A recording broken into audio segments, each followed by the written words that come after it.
Monday, October 7th. If you'll please rise for the Pledge of Allegiance. I pledge allegiance to the flag of the United States of America, and to the republic for which it stands, one nation, under God, indivisible, with liberty and justice for all. The next portion of the meeting is specifically set aside for comments from the public, who are asked to limit their comments to 2 minutes. Any person interested in providing public comments remotely should email public comments at rockyhillct.gov prior to 4 p.m. on the day of the meeting, at which time a link will be provided to attend the meeting, as well as instructions to participate. Do we have anybody wishing to speak this evening? Seeing none, we'll move on. Appointments and resignations. Councilor Rosalvo. Yeah, we do have one for the zoning board of appeals. We have a vacancy due to the much too young death of Elaine Mata. I'd like to recognize and posthumously thank her for her long service. We propose to fill that vacancy by appointing Christopher Duff. Okay, thank you. Councilor Prakash. None on our side. Okay. Thank you. Approval of the minutes. I guess the first one, September 16th. I'll make a motion to approve the town council meeting minutes from September 16th, 2024. Second. Any discussion? All in favor? Aye. Opposition? Abstention? I'll abstain. I was present for that one. Town council meeting, July 15th, 2024. I'll make a motion to approve the minutes of the town council meeting from July 15th, 2024. Second. Any discussion? All in favor? Aye. Any oppositions? Abstentions? 2 abstentions. Okay. Subcommittee reports. We'll start with finance. Finance has not met since the last council meeting. We're scheduled to meet this Thursday at 6 p.m. Government operations. Government operations has not met since our last council meeting. We're next scheduled to meet 2 weeks from today on the 21st. Thank you. Public safety. Public safety is going to meet on the 21st of October. That will be our next meeting. And that's it. Thank you. Senior liaison. Senior liaison has also not met since the last council meeting. We are scheduled to meet October 28th at 5 p.m. Land acquisition and farmland preservation. We do have an update. Our subcommittee's been working with a professor from UConn, Professor Lowe, and 25 grad students. They're working on, the grad students are in landscape design. They're working on helping us develop our community gardens and the site itself. There's a survey out right now, the town's posted, that the students and the professor have devised to help our subcommittee get some further ideas on community gardens, what interest people have in them. So we encourage people to take a look at the survey on the town website. They're going to come back to us in October meeting with an overview of the farm site itself. And then in November, they're going to give us more specifics about the garden and the survey results. That's the end of the report. Thank you. Liaison to the state rep and state senator. Here's a few updates. I did receive an update from State Representative Wood, but it was too late in the day for me to go through it. But in general, it was about some laws that came into effect over the summer. So I encourage you to go to our website if you want to learn more about those. From State Senator Lesser, I have a handful of items. Breast Cancer Awareness Month began October 1st. A reminder that early detection saves lives. Senator Lesser had multiple meetings to kick off the month with district residents, American Cancer Society, and other advocates. Connecticut minimum wage is going to be rising by 66 cents on January 1st to $16.25, giving Connecticut the third highest minimum wage in the country once it takes effect. The Chet Dream Big competition is designed to increase awareness of the Connecticut Higher Education Trust and support students statewide. The competition is now open and will remain open through November 4th. This competition sees students in each grade submit essays, videos, and artwork based on helping communities and bettering their lives to compete for prizes. 3 students will win $20,000 to support future education efforts. 24 will win $5,000, and 239 students will win $500. Each prize will be administered via Chet 529 College Savings Bank account contributions. 10 schools statewide will also win $5,000 of technology. This year's questions involve lessons students have learned, dreams for the future, and experiences or people who impacted them. You can visit chetdreambig.com for more details. A quick item on gas prices. The average cost of a gallon of gasoline in Harford County is now $3.04 per gallon. That's about 72 cents or so less than the same time last year. Regarding overdose deaths year over year are down year over year. Overdose deaths nationally and in Connecticut have declined this year, with efforts to battle opioid addiction seeing positive progress. The Centers for Disease Control said the national overdose rate was roughly down 10% from 2023 to 2024 in the first half of the year, while Connecticut saw a stronger decline of 21.7% year over year in that 6-month metric. Efforts show that harm reduction and increased access to overdose reversal drugs are working, but continued efforts to support sobriety and battle the scourge of addiction are necessary to continue to save lives. The Red Cross is asking Connecticut residents to make donations to help relieve a critical need for blood. Donors of all type are welcome. Type O blood donors and platelets especially are needed. You can visit redcross.org to find a blood drive near you. The Red Cross is offering $15 e-gift cards through September 30th and will offer $10 Amazon gift cards in October for donors. 2 new studies have placed Connecticut high as a state that's great to live and work in, giving the Nutmeg State new national relevance. CNBC's measure of the best states to live in and work in gave Connecticut the 10th spot, first time it's ranked the top 10 of that metric in years. And lastly, as you may have seen, the state recently updated its Welcome to Connecticut signs visible at key highway entry points near the state's board to reflect the state's tourism draws. 2 signs entering Connecticut from New York on I-95 and I-84 proclaim Connecticut the pizza capital of the United States. 3 entering Connecticut from Massachusetts on I-91, 84, and 395 call Connecticut the basketball capital of the world as travelers move from the home of the NBA champion Boston Celtics to the home of the NCAA champion UConn Huskies. And 1 each from Rhode Island to Connecticut and I-95 Route 6 respectively declare the state the submarine capital and foodie capital of the world, reflecting the southeastern coast submarine manufacturing and the state being home to James Beard award-winning chef David Standridge. And that's All right. Turn it back over to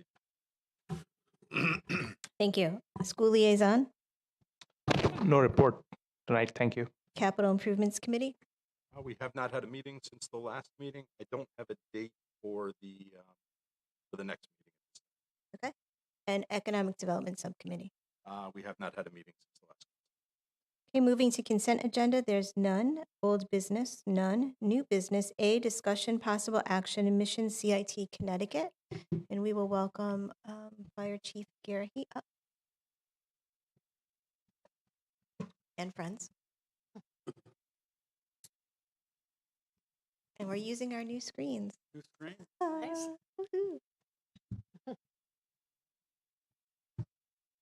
Well, thank you for allowing us to present to the council tonight. I have with me Warren Fisher, the CEO of Mission CIT, and Pete Murata, who's one of the founders of Mission CIT. So a little background here. Mission CIT and the fire department, we've had a long history of very successful collaboration, and we're currently using Mission CIT as our training consultant. They've been involved in all aspects of our training program for several years now, and we're currently finishing up a plan to bring the entire department up to the firefighter 2 level. There'll be a lot of work over the winter for that. We've used them, and they've been particularly helpful to review incidents, to evaluate performance, and then to tailor training programs to exploit our strengths and address our weaknesses. And this allows us to operate on a much higher level. And the goal of all these efforts has always been to operate in a safe, efficient, and effective manner at all times. So several months ago, and probably 6 months now, we began discussing the possibility of a joint firefighter training initiative utilizing the training grounds located behind the firehouse at 52 New Britain Avenue. And to be truthful, you've all seen the training grounds. We've all been up there. They haven't had substantial improvements in about 10 years. and they're becoming a little antiquated and somewhat stale. And during the past 10 years, the delivery of public fire protection has evolved, and our training grounds really haven't. Um, I'm not even gonna, I'll skip over how they've evolved. But one of the things that I do want to point out, we go back 10 years, calendar 2014. Our calls for the calendar year were a total of 551. Today we hit 621. So, and the Public Safety Committee, I talk to you about this all the time. The calls are going up, and Bill, I still don't have my thumb on that magic button to tell you why. Um, However, as you can imagine, our objective has always been at 52 New Britain Avenue to create the most relevant and realistic training evolutions possible. The goal being to give our members the training and knowledge to provide exceptional service, but to also provide the safest working conditions for the members. Mission CIT's objective is to provide with this program, and I believe you have the contract with you in a base outline. Their objective is to provide at their cost several new buildings and props that would become the fire department or the town's property. We do have a brief PowerPoint for you, and I'm going to turn it over to Warren. Okay, so good evening. Thank you for having us here today. I appreciate your time to listen to us and see what we have to offer the Rock Hill Fire Department. So my name is Peter Morato.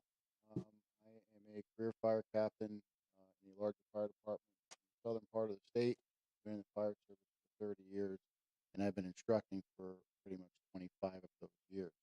My relationship started here with Chief Gary in the Rock Hill Fire Department in 2004. And ever since 2004 till present, I've been providing training on and off for the Rock Hill Fire Department until we entered into a consulting training agreement with the Rock Hill Fire Department. And we provide their monthly training, their compliance training, and their consulting to make sure that they're meeting all their mandated and OSHA objectives. So where did this come from? Well, me being very familiar with the site at the Rock Hill Fire Department is one of the premier sites for training in the state. Yes, do we have regional fire schools? Absolutely, we do.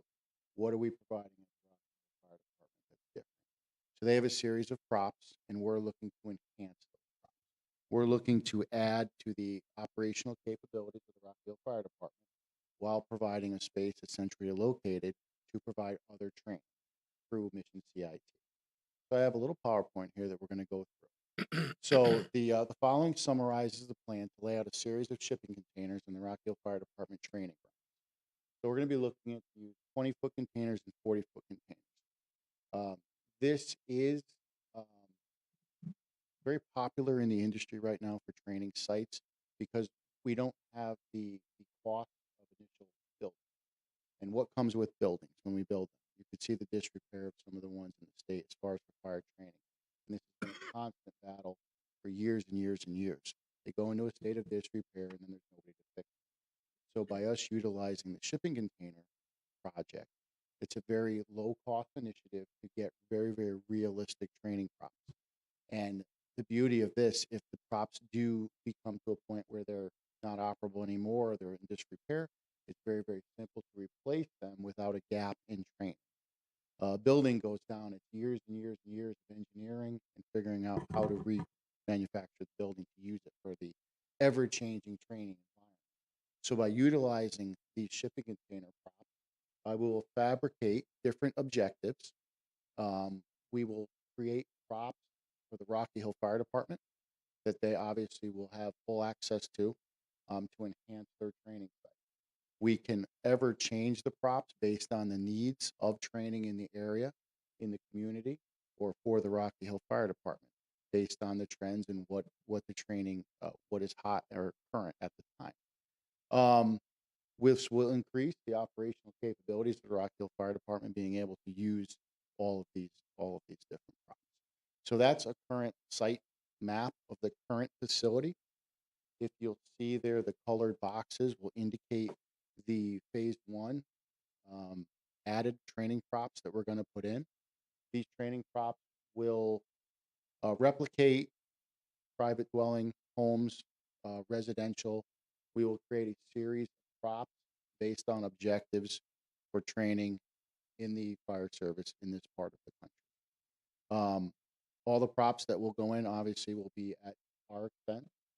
Our partnership with the Rocky Hill Fire Department, to use them, we will be maintaining them, and we'll be providing training on the site.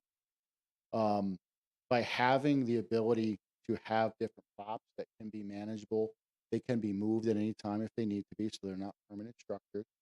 And of course, we can add based on the needs of the fire department. That's more of a street view of what we're looking to do. We're looking to create realistic training props here. We're looking to create something where we can give the firefighter candidate, whether that be a new firefighter one, as Chief Garrity spoke of before, we're going to get the department all up to the firefighter 2 level. And there's a reason why that the chief feels so passionate about doing that. In the OSHA changes that are going to be coming in 2025, 26, and 27, it is going to be mandated that every fire department hold these certifications. So by having these facilities available, not only can we get the Rocky Hill Fire Department up to where they need to be, but we can also get the mutual aid partners and almost use the Rocky Hill site as a hub for fire training in this area. Okay, and there's another view. What we'll be doing there, we'll be doing detailed practical sessions focusing on firefighting functions, live demonstration, real demonstrations, techniques and procedures, and of course the ever so important train the trainer, right? It's about succession planning. If we can, we feel we are not a Mission CIT is not a company that comes into the Rocky Hill Fire Department and provides a service and we're in and out. We became a training partner with the Rocky Hill Fire Department. So not only do we provide training, we provide consulting, and we provide succession planning by really taking pride in our train the trainer component, which trains the current officers and upcoming officers of the Rocky Hill Fire Department to that level of competency to continue to deliver service to the community. What it will look like, we're looking at 2,500 square foot of live fire burn building. We'll be doing flashover, safety survival, confined space, anything technical.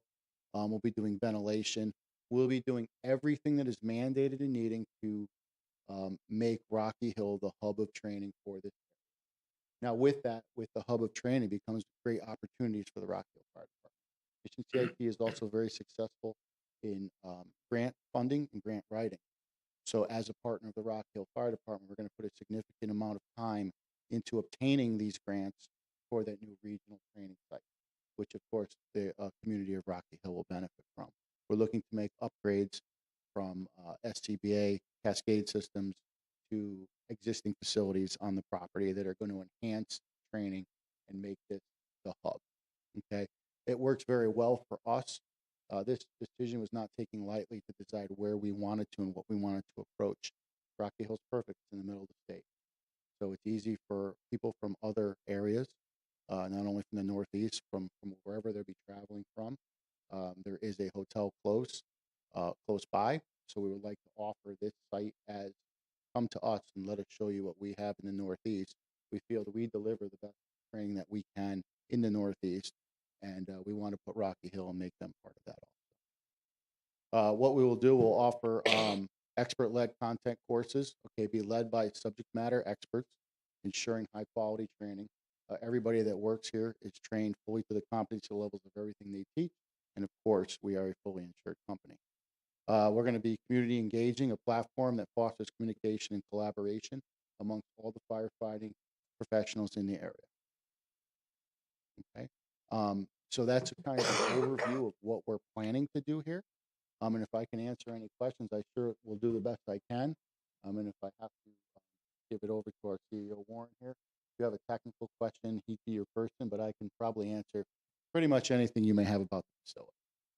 Well, thank you. We appreciate the presentation, and we know that certainly we have an outstanding facility and a wonderful fire chief and wonderful fire department. So it comes as no surprise that you would want to host this here. but we're very grateful that you're considering our municipality because it means a lot to us. I think I speak for all of us when I say you had us at grant writing. Okay, So, excellent. that's great news. And I'm going to open it up for folks at this time. Councilor Levine?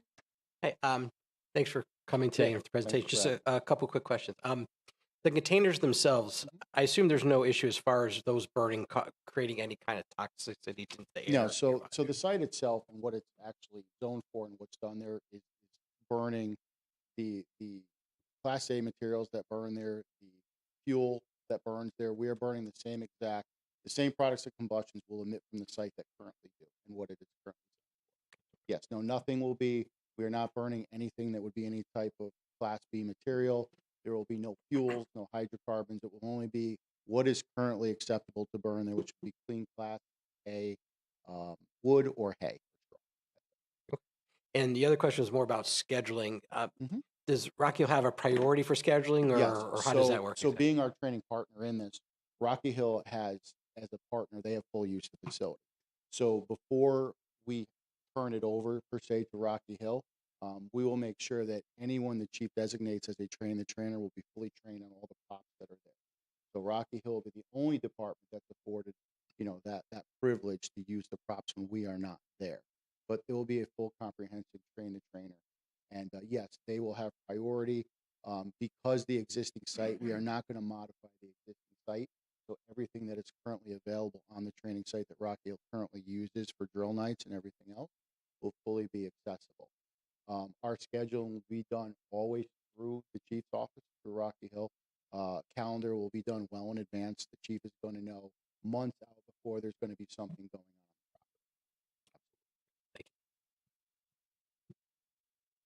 Yes, sir. What departments, how many departments would be eligible? From a business standpoint, hopefully a lot. I mean, predominantly Harper County, or? So we will advertise to whomever. There are similar sites that exist around the country that do kind of the model that we're going to be doing, and sometimes there are draws throughout the country. We're us being modest. We're looking to hopefully provide this service locally and see how that goes in the state. Mission CIT does provide the same service that we provide to the Rocky Hill Fire Department to many fire departments in the state. So we're hoping that in a partnership, they will reap the benefit of being able to use the facility 2-3 times a year through working with us or through a collaboration with Rocky Hill. Sky's the limit, I guess. We'll see how it goes and if the fit and how it fits for the site and how it fits for the Rocky Hill Fire Department. But if we can keep coming up with innovative classes and ways to keep our firefighters safe and be on the cutting edge, I think we're really going to try to do what we can to make it successful. I mean, do you envision a couple of burns a week from various departments? No.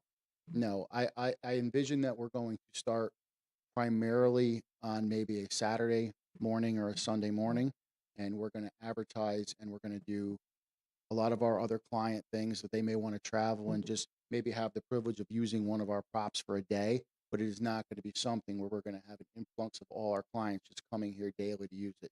That's not what it's intended for. I mean, the reason I'm asking that, my concern, and I think we should all be concerned, is in the immediate area for child daycare centers. Yes. I just want to make sure that the volume of burns during the weekdays You like to address that? aren't going to be interfering. We've had quite a bit of interaction with the daycare. I don't see this happening during the daycare hours. The couple of times we have had burns during the daycare hours, John, it's a sightseeing time there.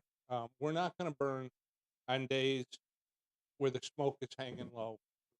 These aren't also heavy smoke producing devices.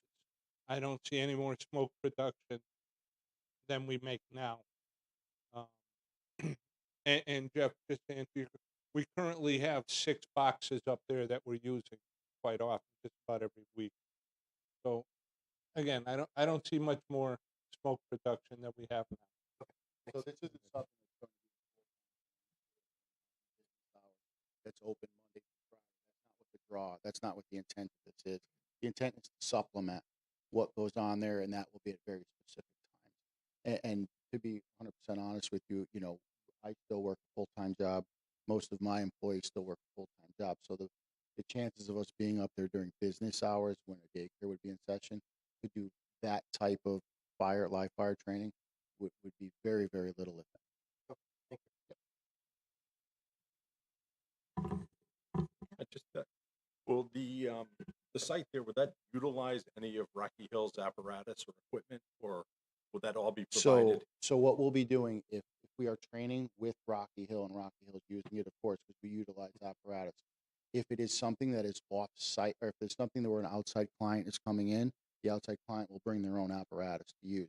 If it's something where we go in partnership with Rocky Hill, do sort of an open enrollment style burn or something like that, then we would have that discussion with Rocky Hill, and we would work out some sort of agreement to how that would be done. But no, it would not be on the normal where we would be using Rocky Hill fire apparatus unless they were involved in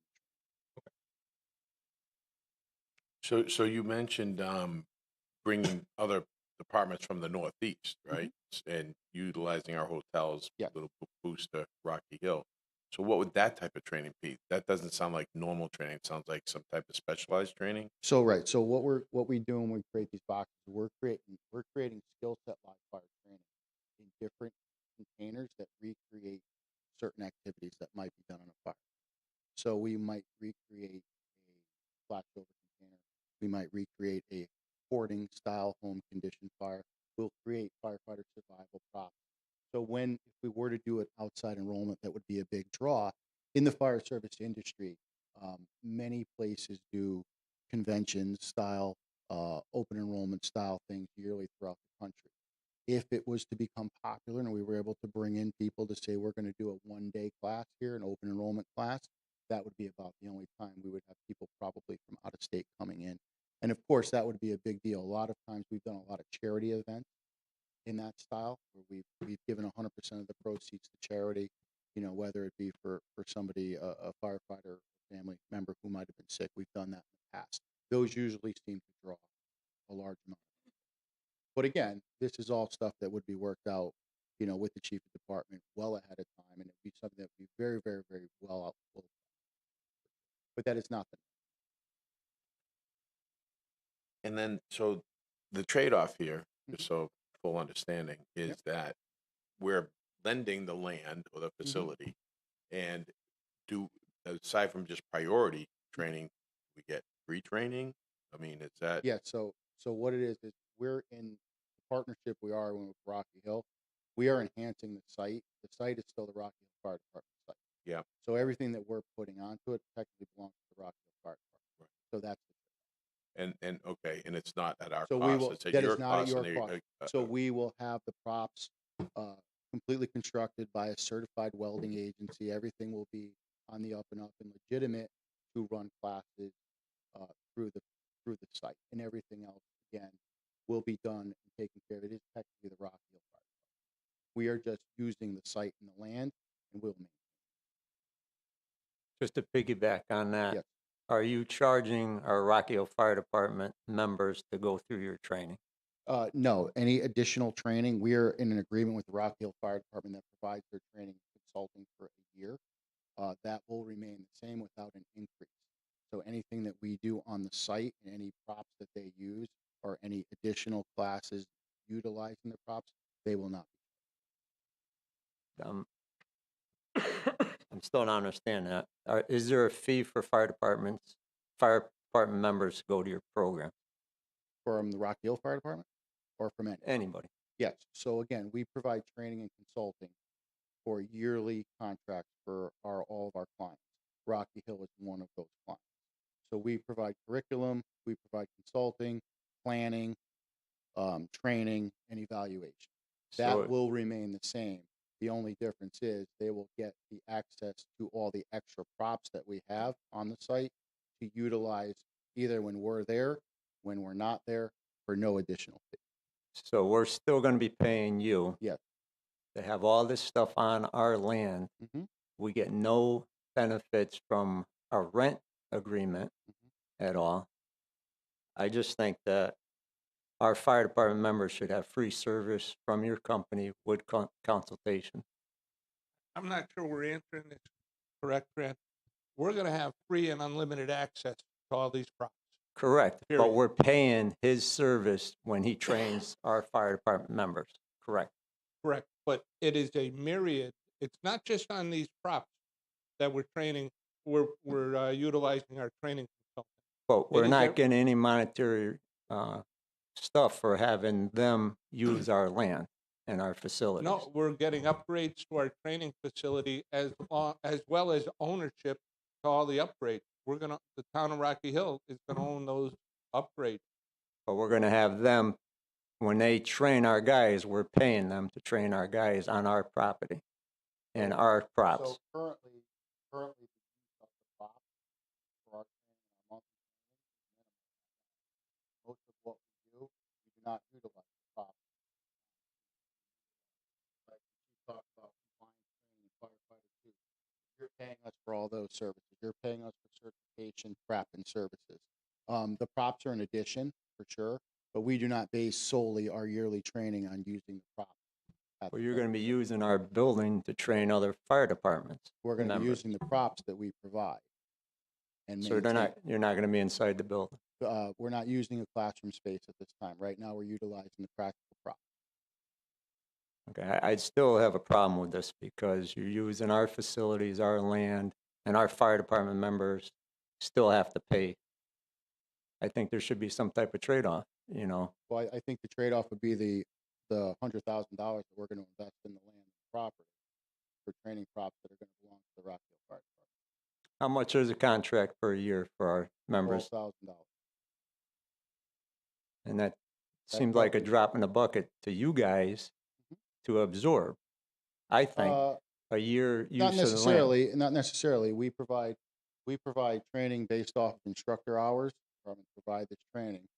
So if you were to do the math, $12,000 a year, we're here 3 to 4 times a month. That is not a significant amount of money to provide competency training to the entire fire department, all the current companies. I would agree if you weren't using our land and facilities. Now, listen, do you charge the same amount to like Newington, Weathersfield, whoever the, So right now, the Mission CIT model, we charge the same amount of money, which we call our all-in-one client, which we provide training, consulting, and anything else that they may need from SOP writing to SOP development. We charge the same fee for all our. so it's like 12,000-ish? It's around 12,000, depending on numbers of departments. Some may not utilize the entire month of training, but that's usually about the average.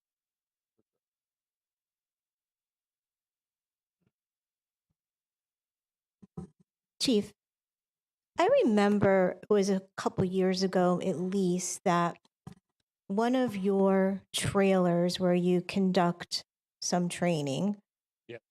something happened to it, perhaps in a storm, I don't recall. And we had to replace it. We had to go through insurance. And I remember that. That was, I believe, You remember? Mona remembers. 2017, Mona? 2016, 17? Was it that long ago? And I guess that's a great point. It got damaged in a storm, and the storm was so bad it actually blew the walls over. Yeah. So the trailer was a total loss. To replace that trailer was $570,000. It was covered all but the deductible, I believe, Right. 5,000. 10 for that one. Yeah, all was covered by insurance, but So my One- point is the upgrades and the type of structures that you're training in. This is expensive stuff. they are quite expensive, absolutely. And bringing in this type of training, these type of structures, this is beyond our capabilities. When we start looking at just some of the things that we're able to do there, forcible entry under live smoke conditions, basement fires, new roof props, it's going to bring us to the next level. Combine that with the Firefighter 2 certifications, and that Firefighter 2 is a prerequisite to go anywhere to instructor, officer, instructor 2, which is needed for any live burns, and just down the road. So, Which actually brings me to my second point is, do you see a value perhaps when it comes to recruit recruitment and retention. I absolutely, and we had that discussion earlier today. I do see a value to recruitment and retention as we produce more modern training facilities. Going to make it easier to retain members. It's easy to get stale. It really is. So Yeah. so being a company that provides recruitment retention, we do recruitment retention. We have a division that works throughout the Eastern Corridor doing recruit retention. What's one of the biggest things with recruiting retention is why do I want to stay? Why does the volunteer firefighter want to stay? Okay, why would they want to stay in the Rock Hill Fire Department? They receive cutting edge training and they receive the training that they see that's being offered on the national level. That's pretty good. And they'd want to stay and they want to learn from subject matter experts that are trying to create an all-inclusive fire department that is creating competent and qualified firefighters. That is the biggest complaint from a lot of other area fire departments or out of the area. I do teach on a national level and I teach nationally. That is the biggest complaint. We don't have a place to train, so we don't come to the firehouse because we feel that our growth is worthwhile. Now, without us, the Rock Hill Fire Department has done a tremendous job with having a training site that is probably amongst one of the top ones in the state. So they certainly don't need Mission CIT. It's what they want is Mission CIT, what we can offer them. They're doing great on their own. We feel we can bring it to the next level and we can create a stir around the Rock Hill Fire Department and make this the hub for people who either A, want to invest in the community or want to come here and learn from the people in the community. Because the beauty of utilizing the Rock Hill Fire Department personnel for the train the trainer is eventually the succession plan is to have the Rock Hill Fire Department officers take part in delivering this training. So what better way to make subject matter expert in the Rock Hill Fire Department is to have contact hours. They say it takes somebody 10,000 hours to become an expert at something. Okay, if you teach long and long and long enough, eventually you're going to become good at it. So to build that muscle memory in the personnel of the Rock Hill Fire Department, this is also a step forward. So just to piggyback on that Yep. again, back to the kind of trade-off here, right? What's in the recruiting aspect, but what's to stop Newington or Weathersfield to offer the same training that we have for our Rocky Hill officers at the same cost to Mission CIT, to not use that leverage to recruit for their departments? Like we don't have that. Our benefit, to Fran's point, if we had a discount or something, at least it makes sense that we're allowing them. You're saying what would stop a Newington from doing the same thing? Well, no, they don't have the facility like we do. Yep. Okay, so where are we getting rewarded for our facility? We're not. So Newington could say the same thing, that I'm giving you the Yep. same exact training as they give you in Rocky Hill. You just have to go over the line to get the training, which is 10-minute drive. So they have to come here. Correct, because they got to get it from you. We're assuming you're the gold standard, which I would agree. Okay. I would agree. Okay, so again, if I'm going to go volunteer for Newington or Rocky Hill, what is the difference from going to Newington or Rocky Hill? Theoretically, nothing except the access to props off time. Well, I believe that would be a question you'd have to talk to the administration of both fire departments. Both fire departments are going to pride themselves on a level of service, whether it be training, delivery of product, and I'm certainly not going to answer that question as far as that goes. That's obviously, something that the end user is going to have to decide what's their best fit.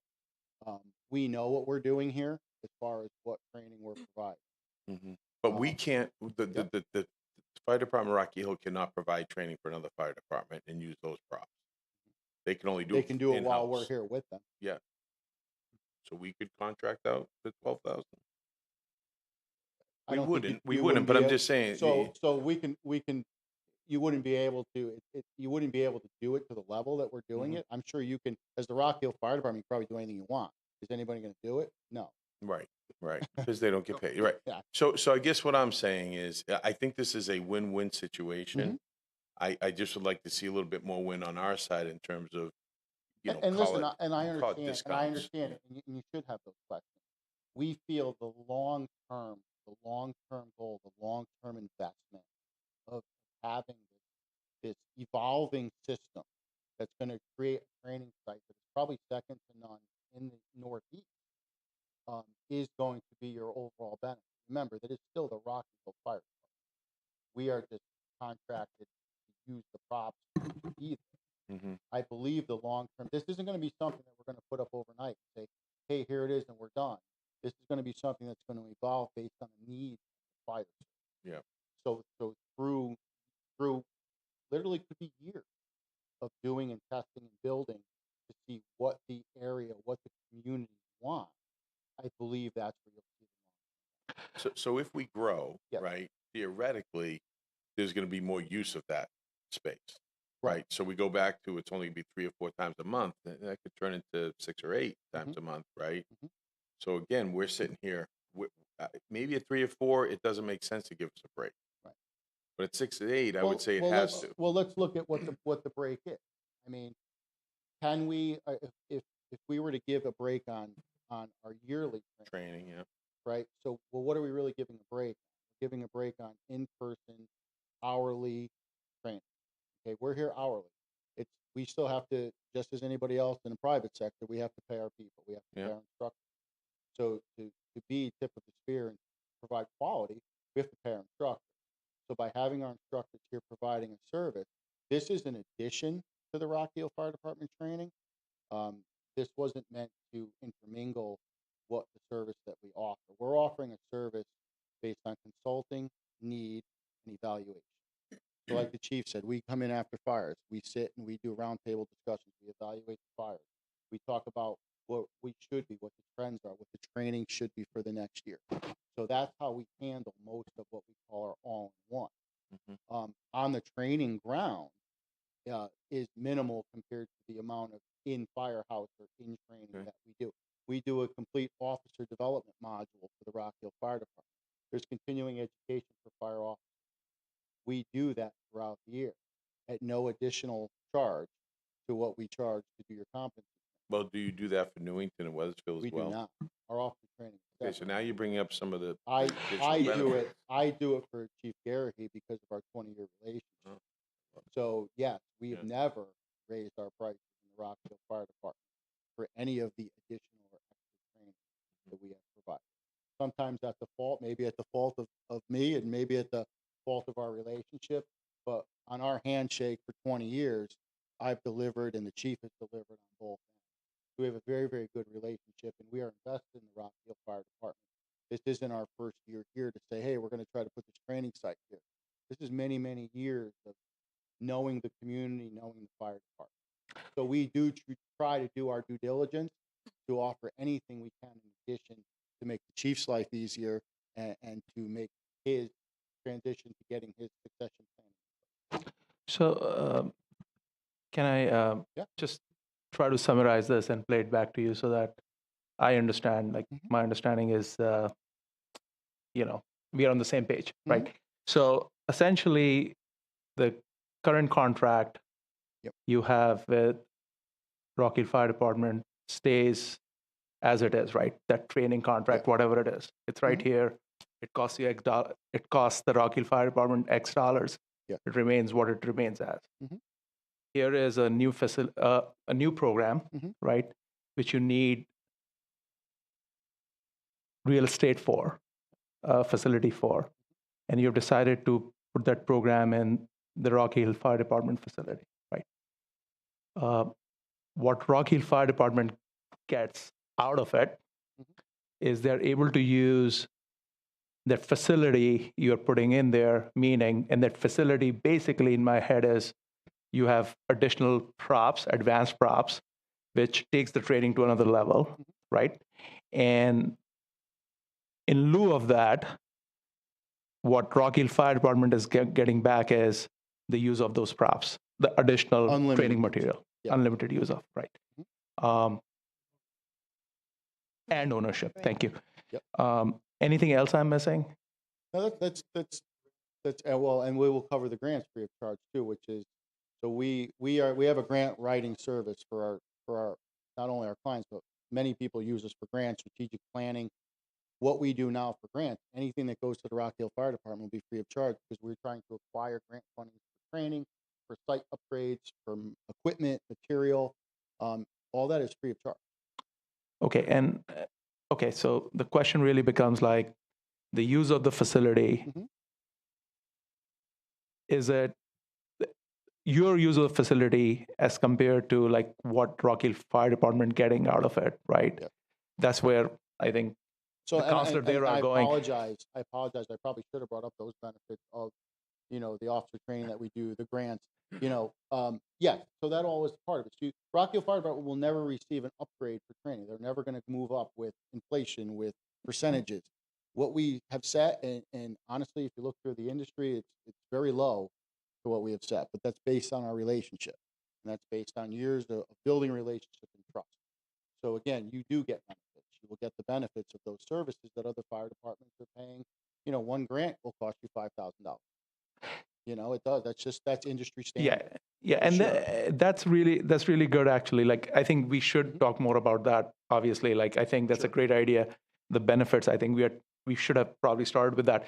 But one question I have also is about any contracts on this, right? Is there a written contract between the town and CIT, So Mission CIT? you should have the draft contract Yeah, that we've come yeah. up So with.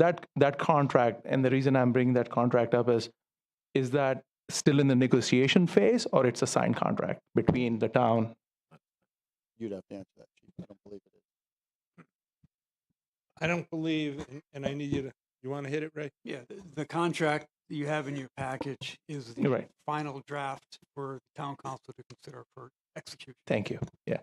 I wasn't sure if it was the final one. So It- that I was just It also has been reviewed by our town attorney and Kerma. okay. And we made modifications according to their comment. Okay. Thank you. We have what if this contract for the past 6 months. You have the finished product in front of you.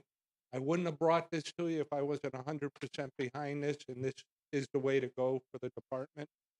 So I just respectfully request that the council approve this for us. Can I just go over the agreement a little bit here? Says Town of Rocky Hill shall be responsible for the upkeep and maintenance of this facility and the buildings on it. Rocky Hill shall be responsible to retain all permits and licenses that are needed.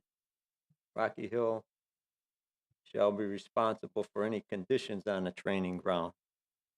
Rocky Hill shall be paying for utilities such as water, gas, electrical, waste removal, all of Rocky Hill's dime.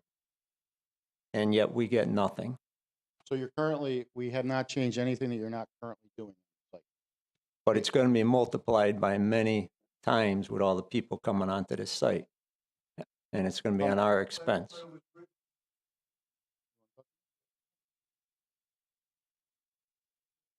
It's a good point. Again, I'm Warren Fisher.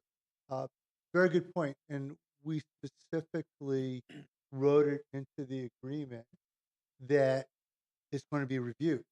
And if the numbers are going up, we're going to pay our fair share. I don't see that in here. Where does that say that?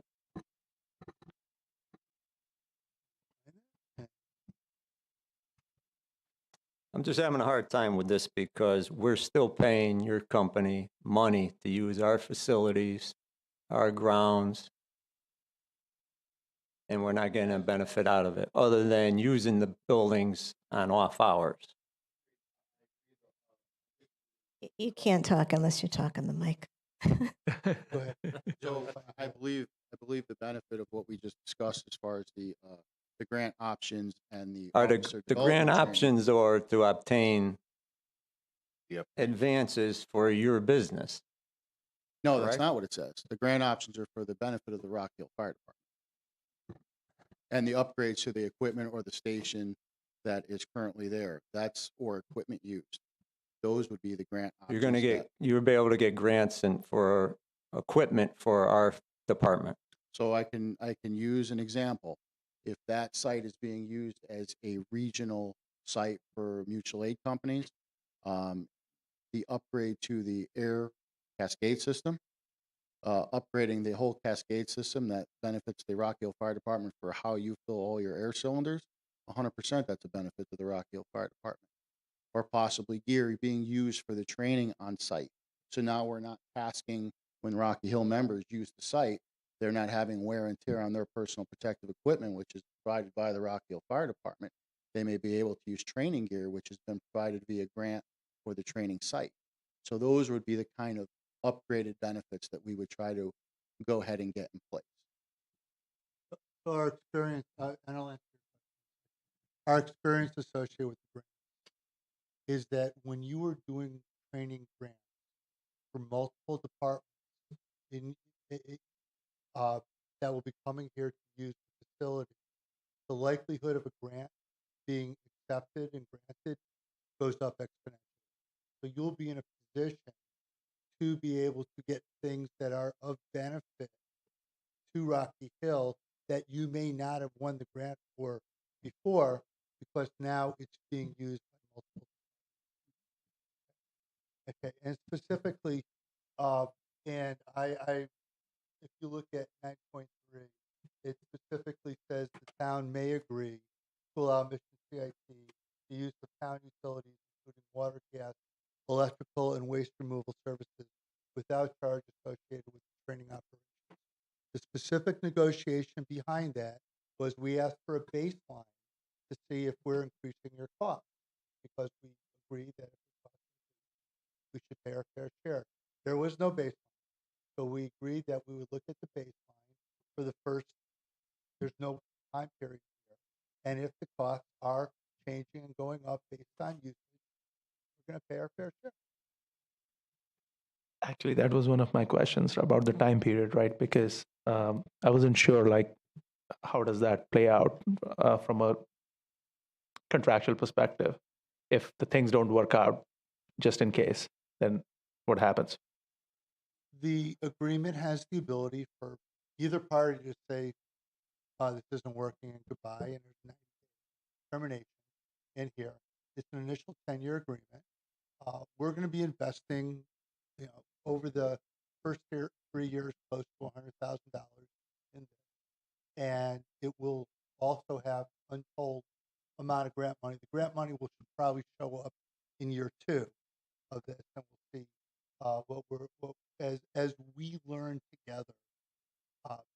My recommendation is we look at this on a 3-year cycle. Okay? There will be an initial 18 months going from nothing to something.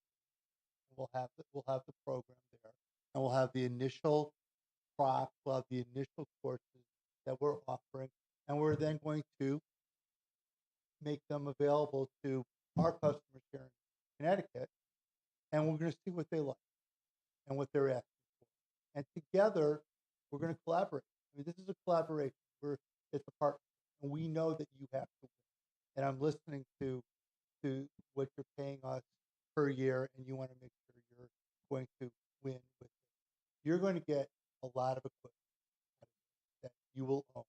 You're going to get a lot of gear associated with, be it your SCBA gear or your training gear or other training props that too expensive for us to go and build on our own, but we're going to apply for grants that will come here that will be required with the new OSHA requirements.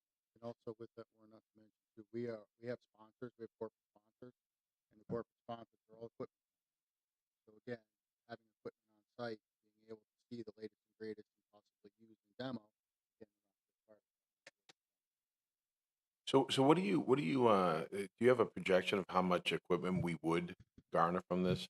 so that Meaning- depends on the popularity, and that's going to depend on how the Rock Hill Fire Department wants to market to the area. As you said, grants are very easy when you talk about multi-jurisdictional. Very easy to get when you start talking about regionalizing. So minimum, what do you think? I mean, equipment up. I honestly think the SCB. Yeah, I honestly think the SCB upgrade at that station, because it's on a training site, is a very, very low hanging fruit. I really do. I think that's something we can acquire, which would give you a much larger cascade system, which would give you the benefit to fill many more cylinders than you currently have the availability to do. I am very much involved in the modern fire dynamics, the UL studies. I am on the technical panel that travels the country for that. I would like to bring some of the national experts here to utilize our props, and that again would give popularity and notoriety to the site and to the Rocky Hill Fire Department. I also am very big into the cancer preventative component of live fire training. So to be able to bring the corporate sponsors in for all the preventative cancer measures that goes along with it. I am involved with a lot of the gear companies and the PFAS free. PFAS is what's in firefighting gear, and I'm sure you might have heard about PFAS. They're saying now is one of the leading sources of cancer towards firefighters. So they are in studies and they are in testing phases of PFAS-free gear. Well, I'm involved in that testing process through a sponsorship for a gear company. So again, we can spread the message of preventative cancer in the fire service, getting all that cutting-edge gear here to try out under these particular conditions of live fire operations. So again, who benefits? The Rocky Hill Fire. So the cost of the two 20-foot and two 40-foot Yes. trailers or whatever containers, Mhm. who's that on? Is that Us. on you? Yeah, you Okay. won't have to spend anything on the props, on the fabrication, on the testing, on anything. And we buy all the combustibles that we. And again, so ballpark, are we gonna like upgrade by 300,000-400,000 Eventually. equipment? Yeah, the initial concept of the box is fabricated. We're probably looking at a 2-year cycle that'll be about $100,000. And then we will progress and add to those props based on, again, first of all, with the needs of the chief, what the needs where he thinks he would like to see, and what the industry is asking for. So when we have to replace some of this equipment, going back to the maintenance piece of it, are you gonna continue to Yes. be responsible So for we're those not, costs? you don't have to maintain anything with the boxes. I believe that line we're talking about, like initially, I believe in the contract was we were responsible for the site even when we're not here. That's certainly an unfair statement because it's an existing site. We'll be responsible for our props and we'll make sure they're secured when we're not here or when the Rock Hill Fire Department is not using them. We will Collaboration. provide the maintenance to them to fix them, again, via certified welder. Nothing will be left on the Rock Hill Fire Department to deal with any of the props. I have I'm done. Two quick questions. Yeah. The containers, are these mostly to replicate structure fires? Yeah, Also- so what they are is we use shipping containers because of the durability. Because you can use them, they're very durable to recreate skill set based situations. So if you look at if we were to put a large concrete burn building up there, like are at many facilities. Problem is it's unrealistic because it's very large, there's no windows, there's no doors, and it's a very wide open space. So we create the conditions that the firefighter is going to encounter on the fire scene in a skill set prop. So we can recreate that condition over and over and over again for all the students to have the same experience. And they're very easy to clean up, they're very easy to maintain, and they're very easy to use. That's why we're using shipping. So kind of related to that, because as Chief here, he will attest to, there's been a number of car fire issues on 91. Are there any props that are training toward that as part of this? So it's funny with the car fires, one of our initiatives for one of our calendar months this year was car fires. So based off the needs of the department and what the chief wanted to do for training, we did have a comprehensive car fire, not only awareness, operational, but practical drill throughout this past year. And the last question, this is more technicality, but I noticed in the contract it goes from section 10 to section 12 with no section 11, so I don't know if that needs to be That is edited. Yeah, so the lawyer 11 has is, to- yeah. Got you again. So I've got a question about insurance and a couple of comments Yeah, I'm- about the contract language. So there's a provision here that the customers will provide indemnity Yes. for both Mission CIT Yes, and the town. so Now, the customers, I take it, are primarily volunteer fire departments, right? So the customers are either going to be volunteer firefighters or career fire departments. So the standard for training in any facility, whether it be a regional fire academy, they have to have a waiver form. Now, any firefighter that's operating under the umbrella of their volunteer community or a career fire department has indemnity and they're able to train. So they're all covered under their own workers' compensation or indemnity from the fire department. We have a waiver form that is standard operating procedure for any training facilities or sites. Connecticut Fire Academy uses and the regional fire schools use them. You have to sign it, your chief has to sign it, and it will clearly state, and obviously it is reviewed by our lawyers, to say that this is the conditions and this is what's required. So by signing it, they are signing and saying that they are covered by, their workers' compensation. So when they're promising to indemnify, they have insurance to back that up. Yeah. So I have some specific language issues about the contract. Should I delve into that now? Are we at that point, right? Yeah. So section 2, which is the termination language. Very confusing language here. First paragraph. You should have saw it when the lawyers called the red lines. Too many red lines can be Yeah. confusing. So the second sentence says, each year of the initial 10-year term, you have the option to terminate if either party provides the other with written notice within 90 days of the original signature date. Assume that it's meant to say the anniversary of the original signature date, correct? Okay. And rather than say within 90 days, I would assume you would want it to say at least 90. Right? Because you don't want 3 days notice, because 3 days would be within 90. So you want at least 90 days, I assume, both sides? So that sentence should be rephrased to say written notice at least 90 days in advance of the anniversary of the original signature date. But are you expanding it then beyond 90 days? Well, I'm saying. So what if I said I'll give you notice in 100 days? It's at least 90 days. I beg your pardon? What if I said to you, I'll give you notice in 100 days, which is at least 90 days? Well, that's what I'm assuming. I'm assuming that for a termination, not for cause, what we're talking about here is that both sides are going to want at least 3 months of heads up. So But not more than. So my concern is like you're not at least 90 days, but then there's no deadline, right? I But mean, that's so- up to you. So, I mean, it could say, more than 90 days or less than 120 days. So, within Like a less than 1-month 120 window. days makes sense to Like me. to exercise an yeah. option kind of thing. Yeah, So, yeah. I'm happy to work. well, something like, but yeah, because I don't, within 90 days, again, I assume you want the opposite. You want at least 90. Okay. So was that revision clear, Ray? We threw a lot of language at you. Trying to understand. I think the no later than lawyers 120 talking to was each other. It should perfecto. It should be provide notice At least. at least 90 days, but no more than 120 days before the anniversary date of the signature. So you have to kind of be on the ball during that, that 4th month before the anniversary date to decide whether you want to terminate. Got it. Just a philosophy we have. We don't want to be bound either side in outside contract. That's why we put this in at the end. If we're unhappy with each other, we should be able to go with each other. All our agreements have that and I never have a problem because you have the flexibility. We understand that. For cause, not cause, go through it up and down. In the end, your time. You have the ability with your time and your facility.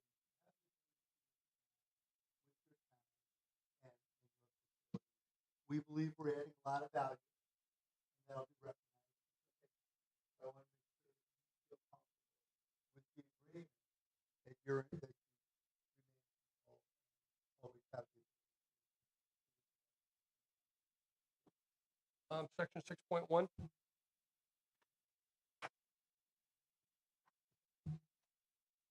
The last clause, it says, except to the extent caused by the negligence of Mission CIT.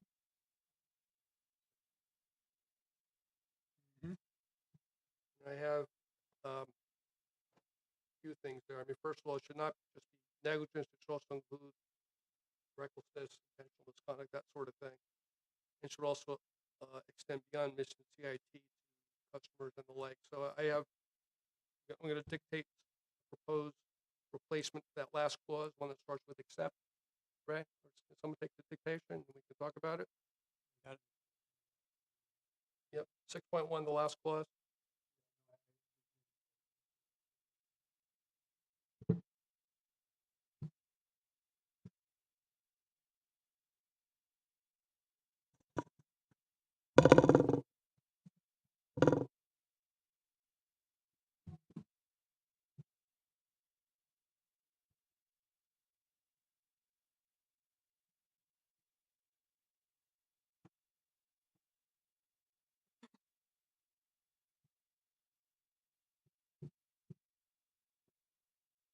Anybody have Can we put it on, we don't have it on the screen, right? Later. Yeah, right.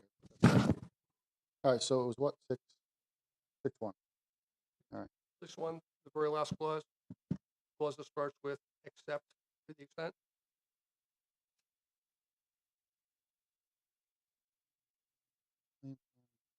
That's pretty standard indemnification clause. Okay, well, it needs to be improved. So my proposed language is, quote, except to the extent that such claim, damage, loss, or expense is caused by the negligence, recklessness, or willful misconduct of Mission CIT, its agents, employees, invitees, or customers, close quote.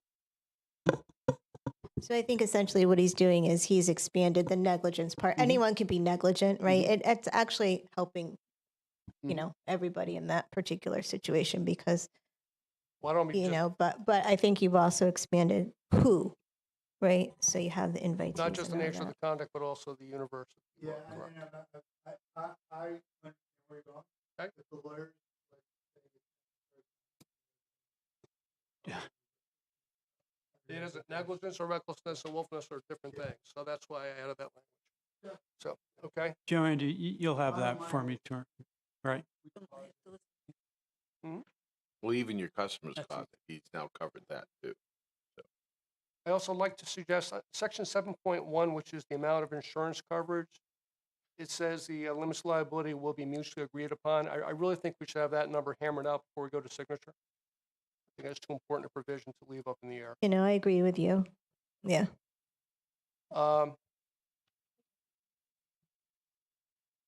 Section 10, first paragraph says, any disputes arising from this agreement shall be resolved through good faith negotiations between the parties. I mean, that's a really nice sentiment, but no, that has come out. So, and I just want you to check with your counsel, because we had arbitration clause, we had other clauses in there. Well, Your counsel- excuse me, 1 minute, excuse me, 1 minute, please, 1 minute. Before we get to that, like, let's agree as a council, right? Let's like not individually dictate what this contract's going to look like, because that's not appropriate. So if you want to make these recommendations to the council, right, let's do that. I feel more comfortable doing that. Fair enough. In my humble opinion, And it's a great opinion, don't get me wrong. I mean, this is what he does, so we're language- lucky. this language really needs to come out. I mean, you have to have some forum, whether it's arbitration, whether it's litigation, you have to have something if it cannot be resolved with good faith Yeah, negotiation. the So original leave us with nothing but has- good faith negotiation, It was leaves in us there. at a standstill. And I think we understand your point is that you want to be able to get out and you want Mike to be able to get out and you have that friendship, but you know, in the legal world, and Well, it it's sounds like just our kinda- attorney. took Yeah, it out. our attorney Yeah. took it out. yeah. So we'll put it back in under Something the needs- original. Something Yeah. needs to go back in. I mean, if they didn't want an arbitration clause, so We'll you go have to back. actually go into court, I mean, that's okay, but We'll go back. there's to the no original. fallback here if we can't resolve it, and so then what you left with? So there, it has to be, Termination of the agreement. but that's not necessarily sufficient. If you already have a claim that needs to be resolved, terminating the agreement doesn't resolve that. So we need some forum, and again, I'm not saying whether it should be arbitration or litigation, but there has to be one or the other if it can't be resolved. And I think that's perfect. I mean, Ray has the recommendations. What else you got? Okay. And then on the sample hold harmless agreement, I want to propose some language on section 2.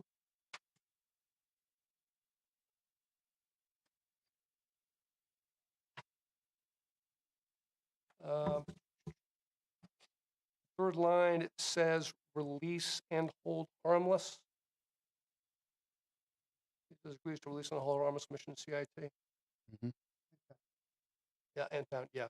Rather than say release and hold harmless, it should say, quote, defend, indemnify, and hold harmless.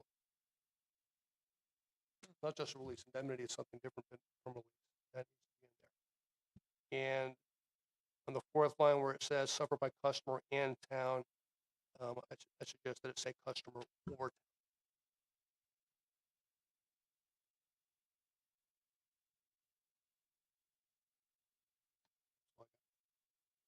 So do you want to make a motion to have Ray make these recommendations to the attorney?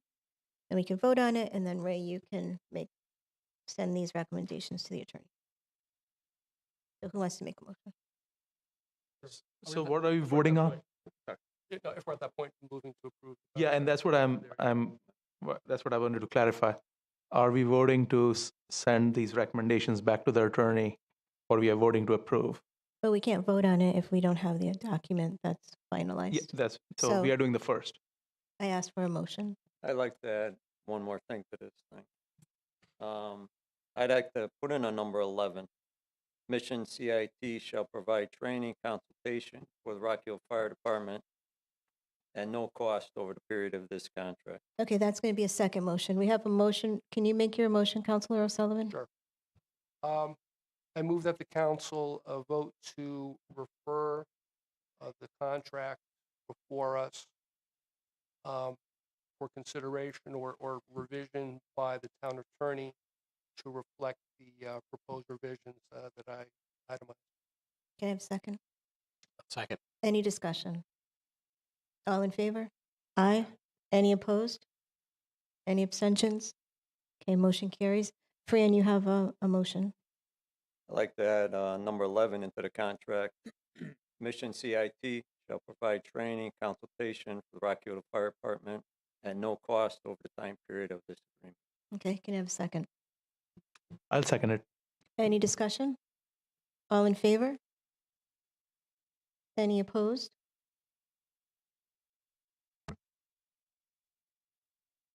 Any abstentions? No. What's the count? What is the count? I think 4 to 4. I think 4 opposed. So it was Bill, Alan, Lisa, and Jeff. 4 in favor. Bill failed. So it does not carry. Okay. All right. Anything else? Okay, well, thank you for the presentation. Thank you Thank very you much. for your time. And we are going to get a revised contract and we'll put it on the next agenda. I don't know if you all want to come back or just Chief Garahy and we can.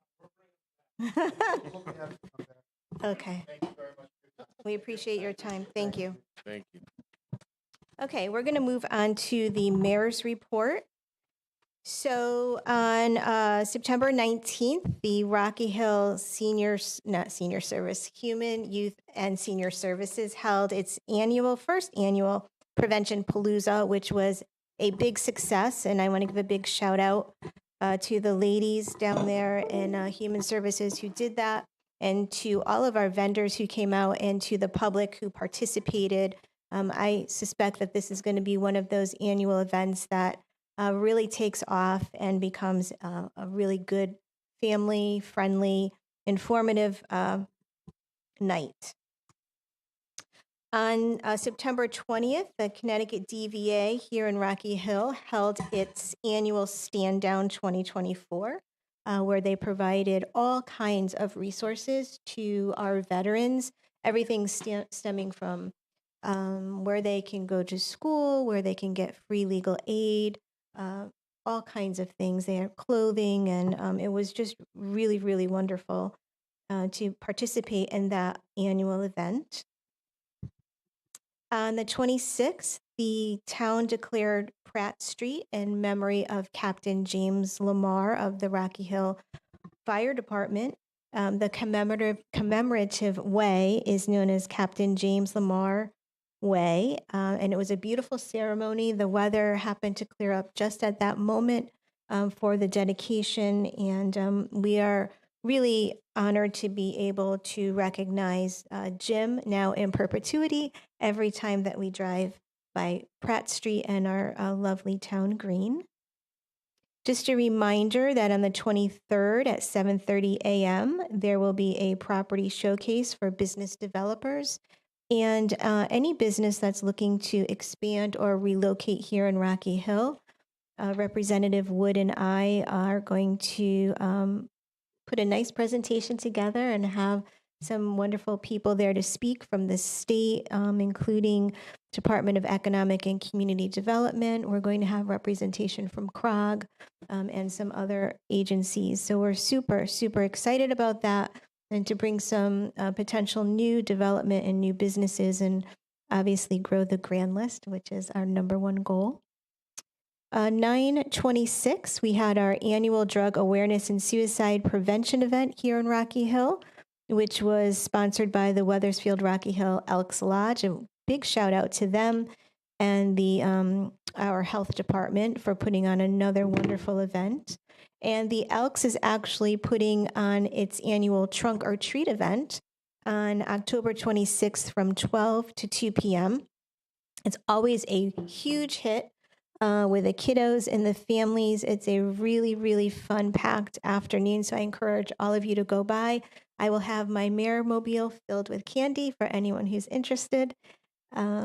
This week, actually it was last week, our senior center celebrated its 3rd anniversary. So it's really pretty amazing that they've been open 3 years. And I want to thank the Atria for their homemade cookie swag bags. They were super delicious.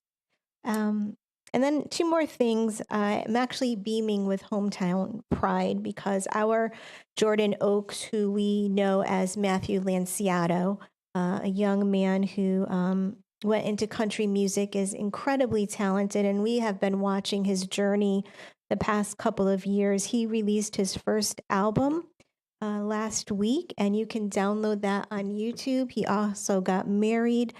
So we congratulate him.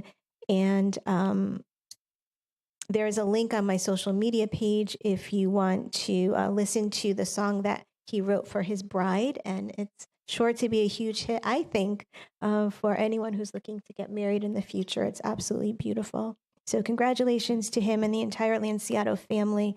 We're super proud of you and your son. And then I just wanted to touch base on something that we can possibly talk about at the next meeting. But as you probably are all aware, there was this horrific accident on the stretch of our I-91 highway. And it actually resulted in a fatality. And so we have seen over the course of the past several years this rise in accidents that are happening along that corridor. And I brought it up a couple of times, I believe, in public safety about how we had a meeting a couple of years ago. We should probably revisit that. And so I went through my notes and I saw that back in February 8th, 2022, we actually sent a letter as a council to our state delegation, excuse me, as well as a number of others up at the Capitol. And this letter followed what was a meeting between the town, myself, the chief, our then town manager, and we met with Region 3 Division of Emergency Management and Homeland Security. We met with State Police Troop H. We met with the Connecticut Department of Transportation. We met with CROG Public Safety, and we met with CROG Traffic Incident Management. And the purpose was to ask them for help in identifying how we can make this particular corridor on I-91 safer, how we could deter speeding and distracted motorists, as well as how can we reduce deaths and serious injuries. And in that meeting, we learned a number of things. And one of the things we learned, that which we put in this letter to our state delegation and lawmakers, was that there are things called variable speed limits that might have a favorable impact on traffic safety. And we included numerous links for them to take a look at that. And then we also asked for an increase in traffic enforcement in this particular area. And We asked them to increase their staffing numbers. I believe at that time they were just coming off a significant retirement from police troopers. And so we saw a decline on our highways, but that doesn't exist today. So I'm going to personally ask that somebody take a look at this again. And perhaps we can put this back on our agenda, and we can maybe we even ask some of these folks to come in for a meeting, because what we're witnessing on the highway and our stretch, and that exit 23 is simply horrific. And I can't imagine that there isn't something that can be done to deter some of that speeding and distracted driving. And I'm going to leave it at that. And so I haven't mentioned our new person, because I'm going to leave that to the town manager, and I'll turn it over to you now. Yeah, I left off the most important item in my monthly report. Our new economic and business development manager started last Friday. Her name is Alondra Maine, M-A-I-N-E, like the state. She'll be working part-time. We robbed her from the Middlesex Chamber of Commerce, so she's very familiar with the area and very familiar with the businesses, and she has already a lot of ideas floating around. And I think you'll enjoy working with her and enjoy the results she'll be producing in the future. Just a quick rundown some of these items. The RFP for the update of the 2025 Plan of Conservation and Development went out. It's advertised. As of last Thursday, we've had 5 responses back into the planning department, so that's promising. The library has concluded its summer reading program. It's very successful, and now they're transitioning into their fall program. Programming and initiative. So they're kind of sort of like a clean house before they start the fall and the actual fall and the winter initiative. I will not mention the Prevention Palooza. The mayor already has. Human resources, legal compliance, and risk management. They've developed and presented a 2.5-hour training program for public officials' risk mitigation responsibilities. Also, Dana had successfully, where am I? Oh, yeah, I'm sorry, I lost track. Successfully conducted a new leadership development program and guidebook. And we just completed our first phase of the leadership training for the second in line people, the level of employees just below the directors. That goes in line with our succession planning proposal and mission. So we will be continuing on with the succession planning and training programs throughout the year. Every director and their second in command attended that leadership program a few weeks ago. It was a little dry, but that's all the the next one would be a little more interactive and more fun. But we have to get through the legal components first. No offense. Just, engineering, as you all know, Autumn Circle and the neighborhood around Autumn Circle has been a rich fun. They completed 2.3 miles of paving, including Corporate Place. The road between the gates on France Street were also milled and paved. New curbing installed on Winter, Autumn, Fox Hill, and France Street. Also, just want to provide this notice from the Parks and Rec Department that Elmridge Park will be temporarily closed tomorrow from 3 p.m. to 5:30 p.m. as we host the cross-country meets for the Rocky Hill High School. The dog park, pickleball courts, and playground will not be accessible during this time period. Parents and meet spectators will be allowed to park in the parking lot next to Tomorrow Field to watch the races. And we apologize for the inconvenience that will cause.